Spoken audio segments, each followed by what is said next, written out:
በጌታ በኢየሱስ ስም አነበዋለሁ። የሐዋርያት ሥራ ምዕራፍ 1።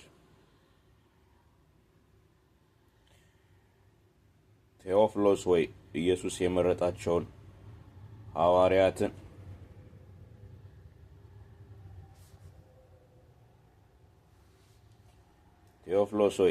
የመረጣቸውን ሐዋርያትን በመንፈስ ቅዱስ ካዘዛቸው በኋላ እስከ አረገበት ቀን ድረስ ያደረገውን ያስተምረው ዘንድ ስለጀመረው ሁሉ መጀመሪያውን ነገር ጻፈው። ደግሞ 40 ቀን እየታያቸው ስለ እግዚአብሔር መንግሥት ነገር እየነገራቸው በብዙ ማስረጃ ከሕማማቱ በኋላ ሕያው ሆኖ ለእነርሱ ራሱን አሳያቸው። ከእነርሱም ጋር አብሮ ሳለ ከኢየሩሳሌም እንዳይወጡ አዘዛቸው። ነገር ግን ከእኔ የሰማችሁትን አብ የሰጠውን የተስፋ ቃል ጠብቁ። ዮሐንስ በውኃ አጥምቆ ነበርና እናንተ ግን ከጥቂት ቀን በኋላ በመንፈስ ቅዱስ ትጠመቃላችሁ አለ። እነርሱም በተሰበሰቡ ጊዜ ጌታ ሆይ በዚህ ወራት ለእስራኤል መንግሥትን ትመልስልን አለ ብለው ጠየቁት። እርሱም አብ በገዛ ሥልጣኑ ያደረገውን ወራትንና ዘመናትን ታውቁ ዘንድ ለእናንተ አልተሰጣችሁም። ነገር ግን መንፈስ ቅዱስ በእናንተ ላይ በወረደ ጊዜ ኃይልን ትቀበላላችሁ። በኢየሩሳሌም በይሁዳም ሁሉ በሰማርያም እስከ ምድር ዳርም ድረስ ምስክሮቼ ትሆናላችሁ አለ። ይህንንም ከተናገረ በኋላ እነርሱ እያዩት ከፍ ከፍ አለ፣ ደመናም ከዓይናቸው ሰውራ ተቀበለችው።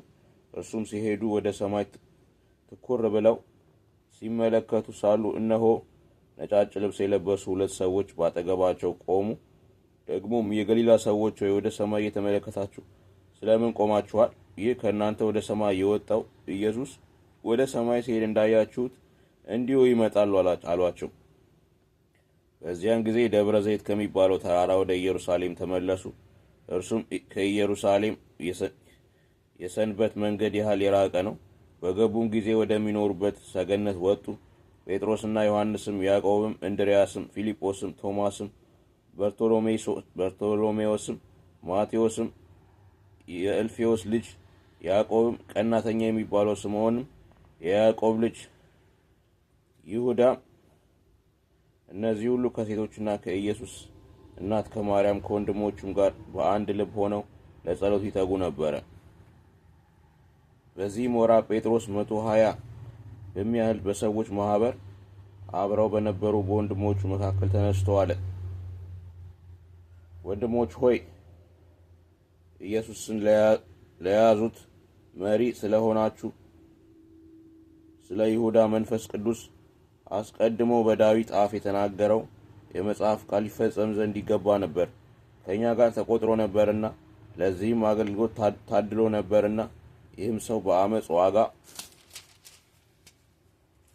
መሬት ገዛ።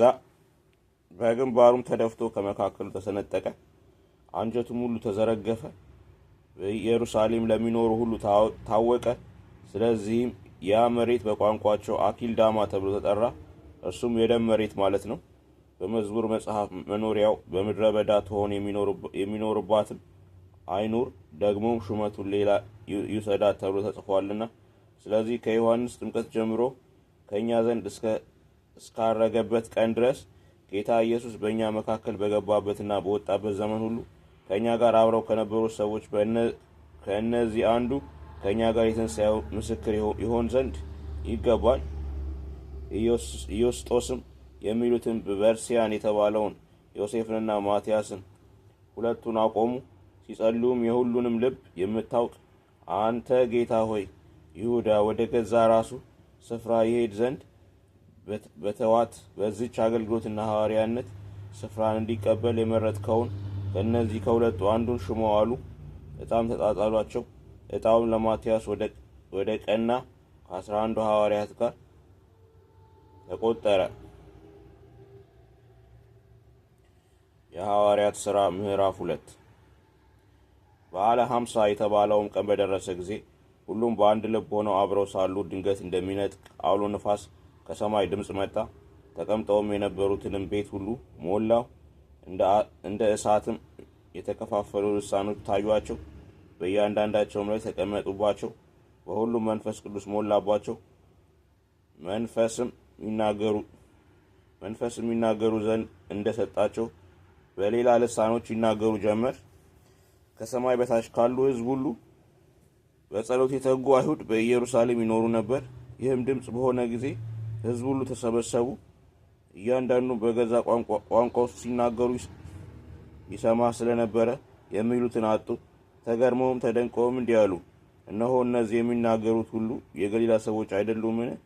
እኛም እያንዳንዳችን የተወለድንበትን የገዛ ቋንቋችን እንዴት እንሰማለን? የጳርቴና፣ የሜድ፣ የኤላሜጥም ሰዎች በሁለት ወንዝ መካከል በይሁዳም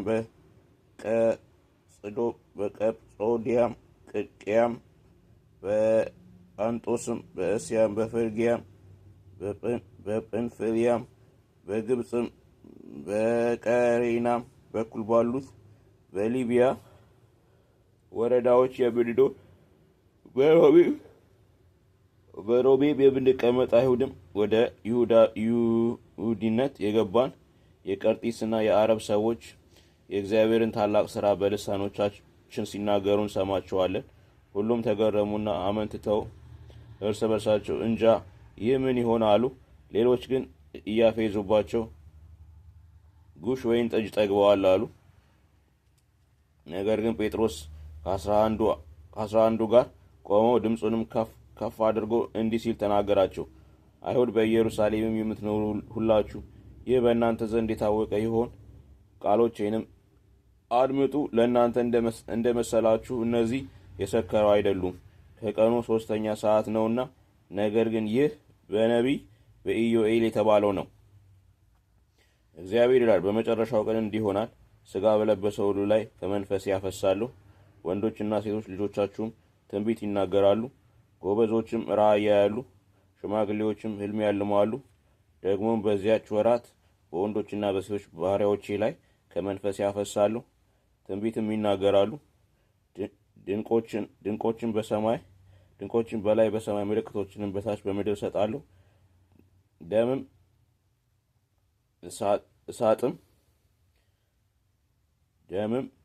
እሳጥም የጢስ ጭጋግም ይሆናል።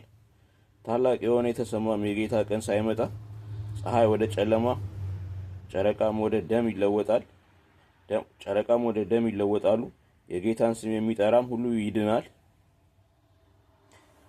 የእስራኤል ሰዎች ሆይ ይህን ቃል ስሙ። ራሳችሁ እንደምታውቁ የናዝሬቱ ኢየሱስ እግዚአብሔር በመካከላችሁ በእርሱ በኩል ባደረገው ተአምራትና በድንቆች በምልክቶችም ከእግዚአብሔር ዘንድ ለእናንተ የተገለጠ ሰው ነበር። እርሱንም በእግዚአብሔር በተወሰነው ሐሳቡና በቀደመው እውቀቱ ተሰጥቶ በአመፀኞች እጅ ሰቅላችሁ ገደላችሁት። እግዚአብሔር ግን የሞትን ጣር አጥፍቶ አስነሳው፣ ሞት ይይዘው ዘንድ አልቻለምና። ዳዊት ስለ እርሱ እንዲህ ይላልና፣ ጌታን ሁልጊዜ በፊቴ አየሁት፣ እንዳልታወክ በቀኜ ነውና። ስለዚህ ልቤን ደስ አለው፣ ልሳኔም ሐሴት አደረገ። ደግሞም ሥጋዬ በተስፋ ያድራል፣ ነፍሴም በሲኦል አትተዋትምና። ቅዱስህንም መበስበስህንም ያይ ዘንድ አትስጠውም። የሕይወትን መንገድ አስታውቀኝ፣ ከፊት ጋር ደስታን ትሞላብኛለህ። ወንድሞች ሆይ ስለ አባቶች አለቃ ስለ ዳዊት እንደ ሞተም እንደ ተቀበረም ለእናንተ በግልጥ እናገር ዘንድ ፍቀዱልኝ። መቃብሩም እስከ ዛሬ በእኛ ዘንድ ነውና ነቢይ ስለሆነ ከወገቡም ፍሬ በዙፋኑ ያስቀምጥ ዘንድ እግዚአብሔር መሐላ እንደማለለት ስላወቀ ስለ ክርስቶስ ትንሣኤ አስቀድሞ አይቶ ነፍሱ በሲኦል እንዳልቀረች ሥጋው መበስበስን እንዳላየ ተናገረ። ይህን ኢየሱስን እግዚአብሔር አስነሳው። ለዚህም ነገር እኛ ሁላችን ምስክሮች ነን። ስለዚህ በእግዚአብሔር ቀኝ ከፍ ከፍ ብሏልና የመንፈስ ቅዱስን የተስፋ ቃል ከአብ ተቀብሎ ይህን እናንተ አሁን የምታዩትን የምትሰሙትን አፈሰሰው። ዳዊት ወደ ሰማያት አልወጣምና፣ ነገር ግን እርሱ ጌታ ጌታዬን ጠላቶችን የእግር መረገጫ እስካደርግልህ ድረስ በቀኝ ተቀመጥ አለው። ስለ እንግዲህ ይህ እናንተ የተሰቀላችሁትን ኢየሱስን እግዚአብሔር ጌታም ክርስቶስም እንዳደረገው የእስራኤል ወገን ሁሉ በእርግጥ ይወቅ። ይህንንም በሰሙ ጊዜ ልባቸው ተነካ። ጴጥሮስንና ሌሎችን ሐዋርያትን ወንዶች ሆይ ምን እናደርግ አሏቸው። ጴጥሮስም ንስሐ ግቡ፣ ኃጢአታችሁም ይሰረይ ዘንድ እያንዳንዳችሁ በኢየሱስ ክርስቶስ ስም ተጠመቁ፣ የመንፈስ ቅዱስንም ስጦታ ትቀበላላችሁ። የተስፋው ቃል ለእናንተ ለልጆቻችሁ ጌታ አምላካችንም ወደ እርሱ ለሚጠራቸው በሩቅ ላሉ ሁሉ ነውና አላቸው። በብዙ ሌላ ቃልም መሰከረና ከዚህ ጠማማ ትውልድ ዳኑ ብሎ መከራቸው። ቃሉንም የተቀበሉ ተጠመቁ። በዚያን ቀን 3000 የሚያህል ነፍስ ተጨመሩ። በሐዋርያትም ትምህርትና በህብረት እንጀራውን በመቁረስ በየጸሎቱ ይተጉ ነበር። ነገር ግን በሰው ሁሉ ፍርሃት ሆነ። በሐዋርያትም እጅ ብዙ ድንቅና ምልክት ተደረገ። ያመኑትም ሁሉ አብረው ነበሩ። ያላቸውንም ሁሉ አንድነት አደረጉ። መሬታቸውንና ጥሪያቸውን እየሸጡ ማንኛውም እንደሚፈልግ ለሁሉ ያካፍሉት ነበር። በየቀኑም በአንድ ልብ ሆነው በመቅደስ እየተጉ በቤታቸውም እንጀራ እየቆረሱ በደስታና በጥሩ ልብ ምግባቸውን ይመገቡ ነበር። እግዚአብሔርንም እያመሰገኑ በሕዝብ ሁሉ ፊት ሞገስ ነበራቸው። ጌታም የሚያድኑትን ዕለት ዕለት በእነርሱ ላይ ይጨምር ነበር። አመሰግናለሁ።